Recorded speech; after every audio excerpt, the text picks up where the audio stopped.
Castellane, une petite commune des Basses-Alpes de 1200 habitants, dont 400 cultivateurs, va prendre une extension économique grâce à la construction de 2 barrages hydroélectriques sur le Verdon, Castillon et Chaudane. Financé et construit en dommage de la guerre de 14-18 par les Allemands. Les ouvriers bien accueillis participent aux fêtes avec leur orchestre. Hitler au pouvoir met fin aux dommages de guerre. Les ouvriers allemands rentrent chez eux. La France reprendra les chantiers en 1942 sous le régime de Vichy. Alors que les Américains débarquent en Afrique du Nord en novembre 1942, Allemands et Italiens envahissent la zone libre. Une garnison de la cavalerie italienne occupe Castellane. Face au pont du Roc, ils bétonnent un cuvetage type Tobruk et bâtissent un blocos à l'entrée d'un tunnel creusé pour un captage d'eau. Sur la colline du Signal, ils creusent des emplacements pour mortiers et mitrailleuses. Ils creusent 200 mètres de tranchées avec emplacement pour mitrailleuses face au pont de Soleil, en prévision d'arrêter des ennemis venant de Comps. Face au pont de Carajuan, ils bâtissent une muraille que les chasseurs de Rougon ont baptisée le blocos des Italiens. Les Italiens partiront en septembre 1943. À ce moment-là, le sous-préfet de Castellane, Pierre Paganon, est plutôt proche de l'armée secrète. Son successeur, Francis Delaporte, lui, est plutôt avec les FTP. Tous les deux dans la résistance vont favoriser l'implantation de maquis dans le secteur de Castellane. Issu du mouvement combat, le réseau Périclès crée des écoles formant des chefs de maquis pour la région de ce que l'on appelle aujourd'hui PACA. Castellane est choisi. Mais finalement, sous l'impulsion d'un de ses cadres, Jean Estève, le maquis sera installé au-dessus de Blieux. Appelé à d'autres fonctions, il sera arrêté à Paris, puis déporté à Dachau. Il sera remplacé par Gérard Pierre Rose, alias Prince, puis alias Manfred, sous-officier de la coloniale originaire de la Martinique.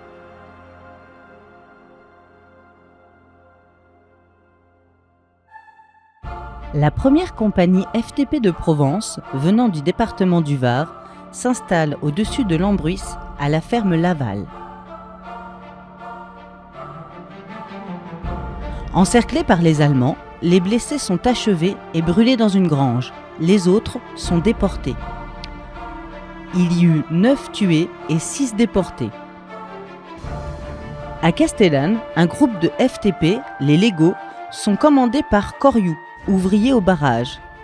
Il décédera lors d'un accident, électrocuté. Il est remplacé par Baptistin Covin, alias Dubonnet, agriculteur au col du Chéron. Le chef du secteur est le commandant Jean Sénator, alias Borde. La deuxième compagnie FTP de Provence, elle aussi venant du Var, s'installe autour de Castellane. Elle échappe de peu aux Allemands à la ferme de Kelt, au-dessus de Chasteuil. Lors de l'attaque d'un convoi face au hameau de Sionne, les maquisards sont guidés par Baptistin Covin, alias Dubonnet. Ils réussissent à faire évader le commandant de la deuxième compagnie FTP, Manuel Lopez, alias De la Serra, un ancien de la guerre d'Espagne. Oser attaquer les Allemands pour libérer des résistants, il ne semble qu'il y ait qu'un seul cas analogue en France, quand la résistance fera évader Lucien Aubrac à Lyon. Les Allemands ont investi Castellane. En représailles, tous les bâtiments qui ont abrité les maquisards sont incendiés et dynamités en l'espace d'1 mois et demi. La ferme de Sebet, près du col de Luins. La Clue, près de Demandols. Une maison à Éhoulx. Le village de Brandis est entièrement détruit. Les bergeries de Berben, et de Kelt, au-dessus de Chasteuil, sont incendiés. La maison et l'atelier du charron Moirac, à Castellane, sont dynamités et incendiés.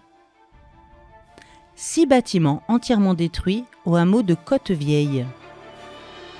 Plus tard, au sommet du col des Lecs, une ferme est entièrement détruite. Il y aurait eu un parachutage. Un prisonnier de guerre évadé, Max Buisson, alias Pompon, est embauché au chantier des barrages. Il recrute et organise pour la résistance aux barrages de Castillon, Chaudane et Castellane 150 résistants. C'est Paul Renoir, alias Mellet, qui prendra le commandement de la compagnie de l'armée secrète du barrage. Sur le plan de Canjuers, Kleb Sivirine a créé le maquis Vallier. Avec ses hommes, il descendra dans le Verdon. Une image irréelle des hommes en armes sur le sentier du Touring Club, aujourd'hui le sentier Blanc-Martel. À Entrevaux, le maquis Matisse est créé par Pennaccioni. À Barème, Hervé Valentini, Jacques Lédot et Raymond Rau créent le maquis Fort-de-France en l'honneur de Pierre Rose, alias Manfred.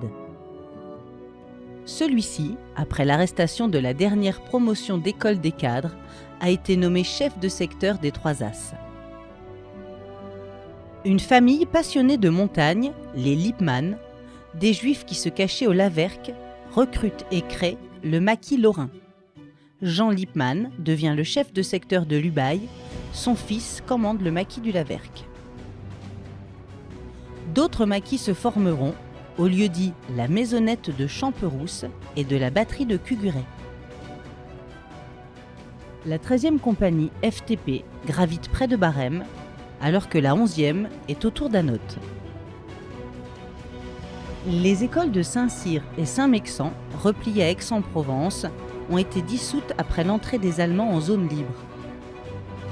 3 de ces instructeurs, qui ont gardé le contact avec leurs hommes, vont recruter leurs officiers et sous-officiers comme chefs de maquis. Le chef d'escadron Huet pour le Vercors, Théodore Morel pour les Glières et Jacques Lequillet pour la région R2. Sur Antibécane, un peintre décorateur du milieu artistique, André Girard, a créé le réseau CART. Son nom de code à Londres, c'est Castellane, où sa mère sera cachée tout au long de la guerre. Son principal terrain de parachutage est sur la plaine du Mousteret, sous la responsabilité d'une équipe de Castellane, le chef Ferdinand Giraud et son adjoint, le gendarme Giraud. Dans cette équipe, on trouve Louis Dautier, Léon Boyer, les frères Ciotte, Antonin Bonnet, Eugène Gilbert et Édouard Murer. Le radio de l'équipe de Castellane et Barème, sous le pseudonyme de Marquis, est Raymond Lepers, le père de Julien Lepers. Après dénonciation, un important dépôt d'armes sur le plateau de Dinah, au-dessus de Puget-Théniers, est récupéré par les Allemands.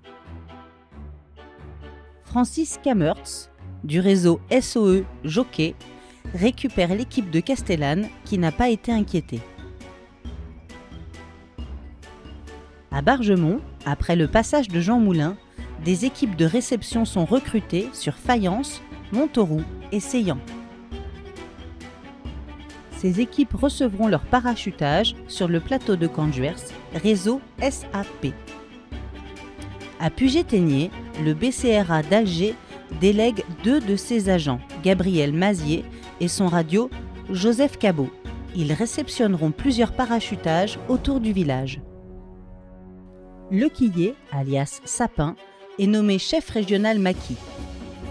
Celui-ci, avec l'état-major d'Alger, prépare des zones de regroupement et de parachutage pour le jour J. Des centres mobilisateurs se situent à 1 jour de marche maximum des grandes villes.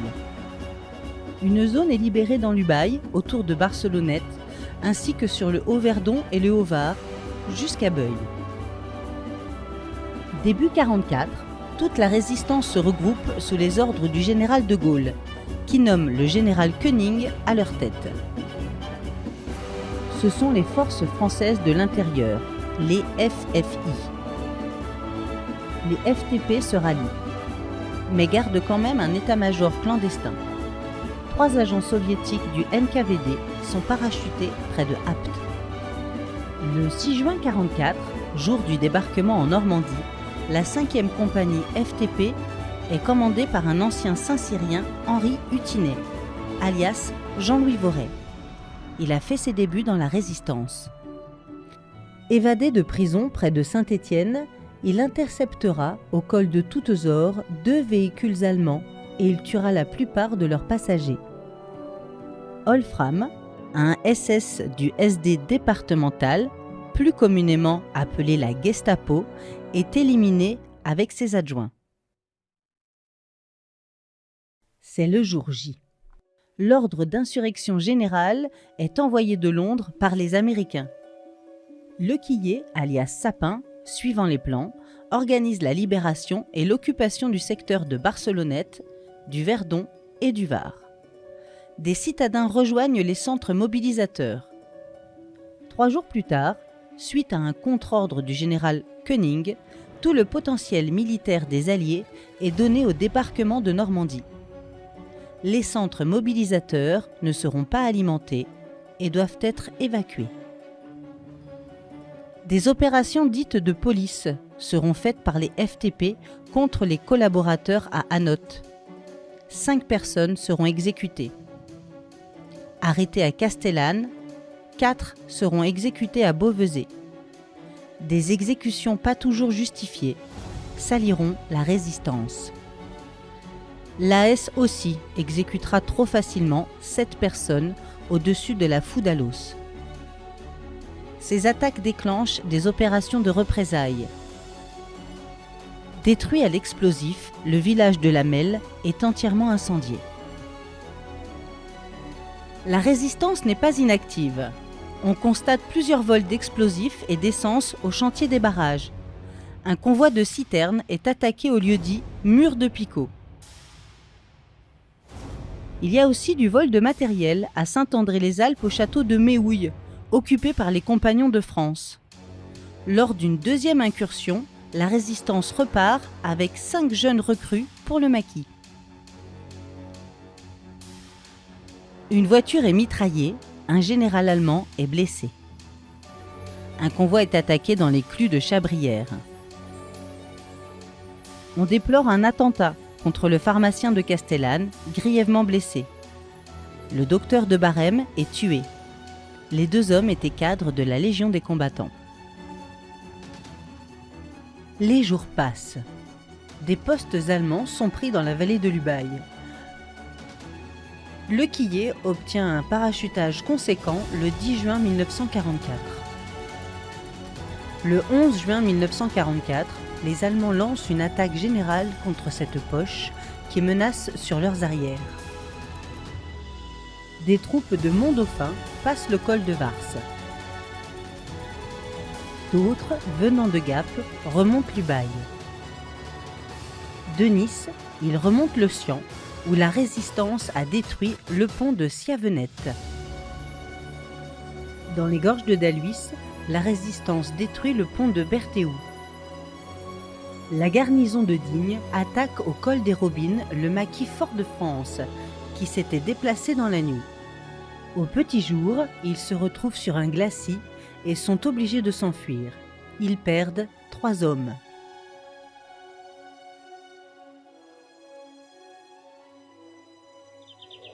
Dans un convoi venant de Nice, on a joint au fourgon avec des résistants qui avaient été arrêtés. À Bar-sur-Loup, 2 sont estrés et exécutés. Le convoi reprend sa route en direction de la route Napoléon. Il traverse Castellane et à la sortie de Castellane prennent la route de Saint-André. Cette route actuellement est noyée dans le lac de Castillon, est contournée Saint-Julien-du-Verdon et débouchée ici, où elle n'a pas changé.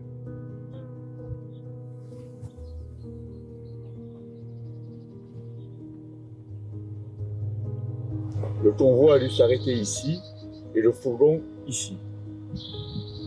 On estrait les 11 résistants qui restaient On les fait descendre dans le champ et ils sont abattus au pistolet mitrailleur.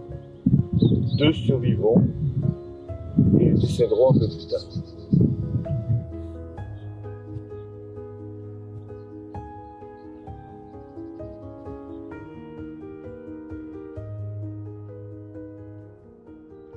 L'abbé Isnard, avec des habitants du village, les font monter à l'église du village. Les gendarmes les font adosser à ce mur afin de les photographier et les identifier.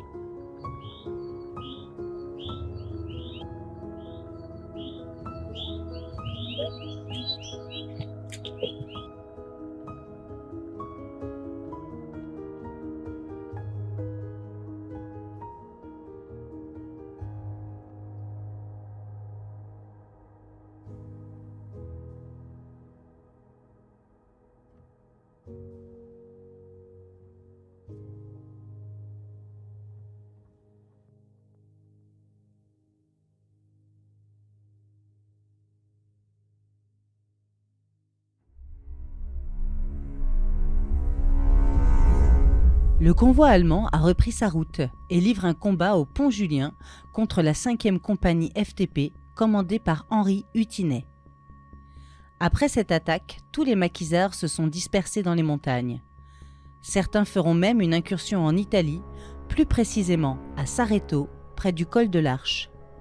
Partisans italiens et résistance française ont signé un accord d'assistance.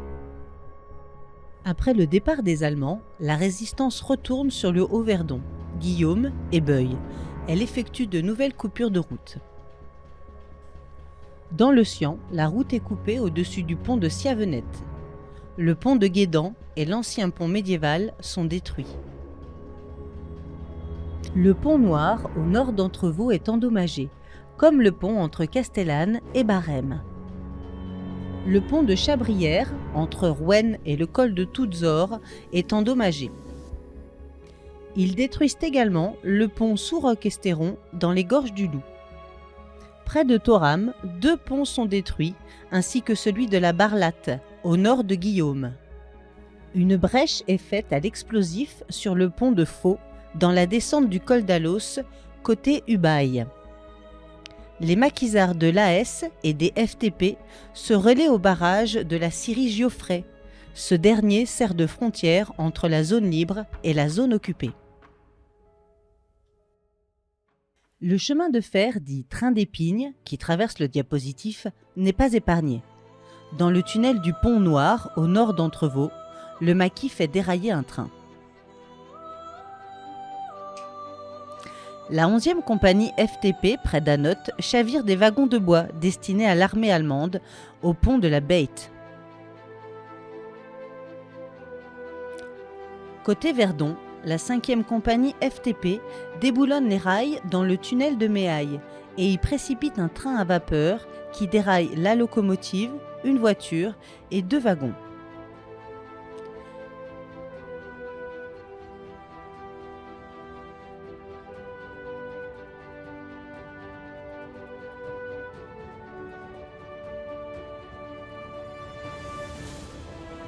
À l'explosif, ils font une brèche sur le pont du Verdon et envoient près de la gare de Thorame un autorail qui s'immobilise dessus. Le pont des Lavandes, entre Mézelles et Digne-les-Bains, est détruit à l'explosif. Le pont de la Bléone, près de Digne. Récupération d'un troupeau de moutons destiné aux Allemands en gare de Barème. Prise d'un wagon de tabac en gare de Saint-André. Un cheminot est fusillé à Touette-sur-Var. Le chef de gare de Saint-André est arrêté. Le directeur de l'exploitation du chemin de fer est arrêté. Les Allemands ont appris qu'il a dû passer un accord avec la résistance pour ne pas que des destructions mettent en péril la société après la libération. En juillet, le maquis Matisse organise une attaque d'envergure sur le pont de Guédan. De lourdes pertes sont infligées aux Allemands. Sous Beauvaisis, l'organisation de résistance de l'armée, l'ORA, et le FTP se relayent à un barrage. C'est la frontière de la Syrie, des troncs d'arbres sont disposés en chicane. Un camion allemand est violemment attaqué. Les maquis se dispersent dans la montagne. Les Allemands ne s'éternisent pas dans le Haut-Verdon. Ils repartent, mais fusillent 4 gendarmes de Colmar, près du pont de Hongre. Ils incendient et dynamitent l'annexe de l'Alpe Hôtel, où s'abritait la 5e compagnie FTP, et l'hôtel Valombre qu'occupait l'ORA. En repartant, ils arrêtent à Castellane 23 gendarmes et 3 civils. Ils seront tous incarcérés à la prison de Nice. L'abbé Robineau, Tardieu, seront fusillés le 15 août à l'Ariane. Lequillier a transféré son poste de commandement au hameau des Eaux Chaudes, près de la Favière. Les FTP ont transféré leur infirmerie au Cerf, à 2 km. Un suspect, qui a été arrêté à Castellane, a gagné la confiance du maquis en 1 mois. On le laisse s'absenter au petit jour. Le poste de commandement de Lequillier et l'infirmerie sont attaqués. 5 blessés et Jean Lippmann, le chef du secteur de l'Ubaye, sont fusillés.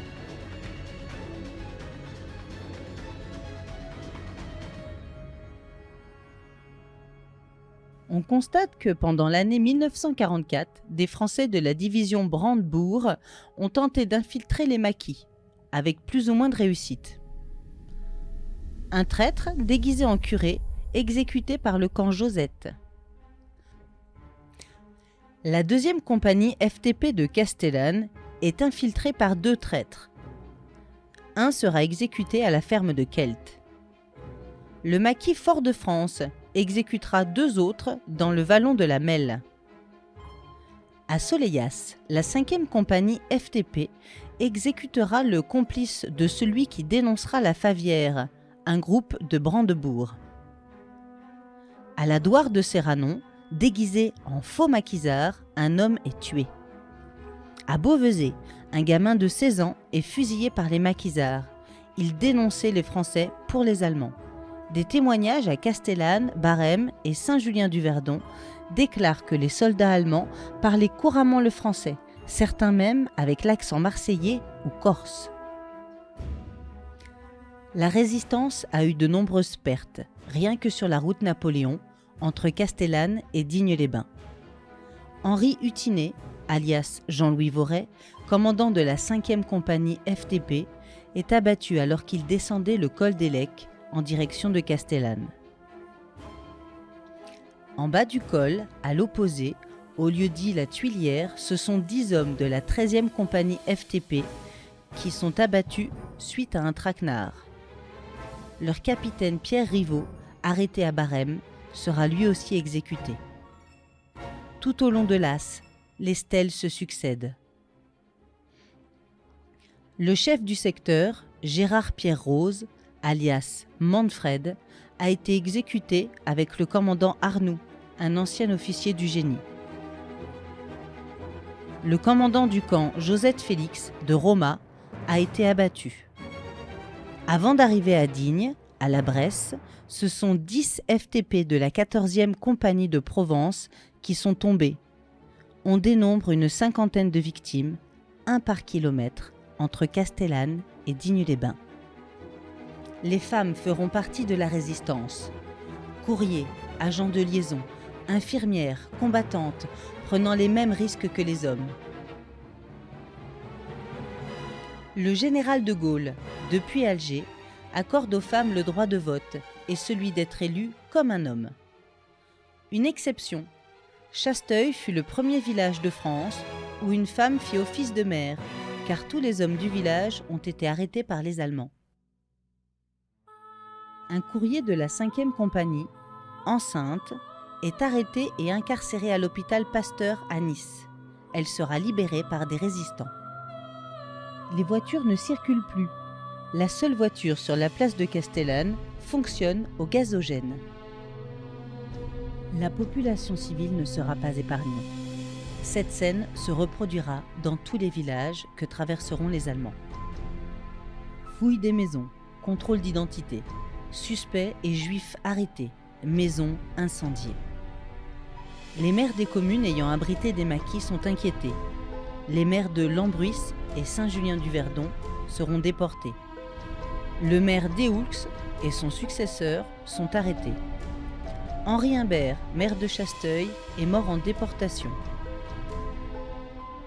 Son frère Louis, qui lui a succédé, est assassiné par erreur par la Résistance, tout comme Marcellin Audibert, maire de Roubion. Le maire de Nice, Jean Médecin, est arrêté par la milice à Anotte lors de l'attaque du Haut-Verdon sous Beauvaisis. Le maire de Thorame sera placé comme otage dans le premier camion du convoi, qui sera ensuite incendié. Début août 1944, le commando américain Root est parachuté sur le plan de Conduers. Il rejoint le maquis Fort-de-France au col de Saint-Jurs. Le 15 août, Français et Alliés débarquent en Provence.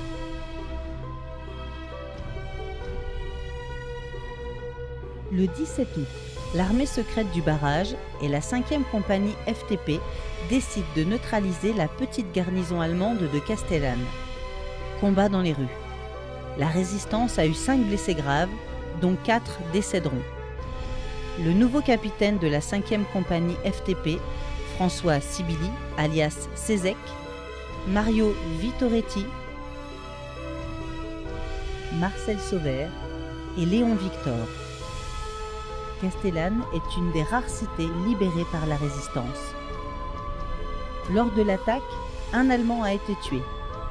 Les autres sont dirigés et enfermés au chantier du barrage de Castillon. Gabriel Mazier, alias François, obtiendra la reddition de Puget-Théniers et de Banqueron sans tirer un seul coup de feu. Le Quillier, alias Sapin, avec sa voiture sur laquelle flotte le fanion du chef régional maquis, se rend vers la côte et rencontre le général américain Frédéric. Il lui explique que tout l'arrière-pays est libéré, contrôlé par la résistance. Frédéric envoie en reconnaissance des commandos dans la vallée du Var. Vers Castellane, la mission de reconnaissance est donnée à des Français, le détachement spécial du Commando de France, créé par Henri d'Astier de la Vigerie. Ces hommes ont débarqué à Saint-Tropez d'un bateau italien, la Marietta Madre. Ce sont les premières troupes régulières à entrer dans Castellane. On reconnaît Max Buisson, alias Pompon, avec Pascal Arrigui, futur homme politique et député. Le 20 août, en fin de journée, les Américains arrivent à Castellane. On remarque des habitants endimanchés, costumes et cravates. Ils arrivent du cimetière où l'on vient d'inhumer Marcel Sauvert, dont on donnera le nom à la place du village. Les Américains arrivent avec leurs canons, leurs chars, leurs jeeps, un matériel moderne que personne n'avait jamais encore vu. Depuis la côte où ils ont débarqué, les Américains ont créé des dépôts de matériel, de réparation d'armes et de véhicules tous les 50 km. Le musée de la Résistance se trouve sur l'emplacement d'un de ces dépôts. Un petit avion de reconnaissance atterrit au plan de la Palue. La plupart des Américains viennent du Texas, d'où leur insigne qui porte un T à l'intérieur d'une pointe de flèche indienne. Leurs chars monteront à Saint-André-les-Alpes. À Castellane, les habitants ont pris les armes. Ceux de la compagnie des barrages et des FTP de la 5e compagnie créent le 1er régiment basalpin et sont dirigés dans l'Ubaye. Dans cette vallée, les combats continuent contre les Allemands.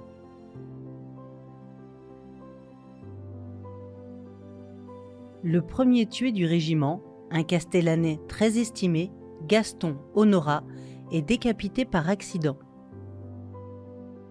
Le maquis Fort-de-France est dirigé au camp des Fourches avant sa dissolution. Le maquis lorrain passe par le col des Champs avant de rejoindre Nice. Un ancien FTP de la 2e compagnie et la 5e compagnie créent à Castellane une éphémère 25e compagnie. Une école des cadres du groupement alpin sud est créée à Entrevaux. Ici, le capitaine d'Outremer, qui a perdu un bras 6 mois auparavant, à Barcelonnette. Beaucoup d'anciens maquisards ne rentreront pas à la maison, mais signeront des engagements dans l'armée régulière. Revenons aux barrages de Castillon et de Chaudanne. Ce sont 700 prisonniers allemands qui vont contribuer à terminer ces deux ouvrages. Un camp est créé au pied du barrage de Castillon, près de Saint-Julien-du-Verdon. Certains de ces prisonniers libérés resteront, demanderont la nationalité française et fonderont une famille. Le monument aux morts des ouvriers décédés par accident pendant la construction des barrages comporte les noms de 19 Allemands. Aujourd'hui, les gorges du Verdon et les lâchers d'eau par EDF permettent de pratiquer le rafting et d'autres activités d'eau vive dans le Verdon.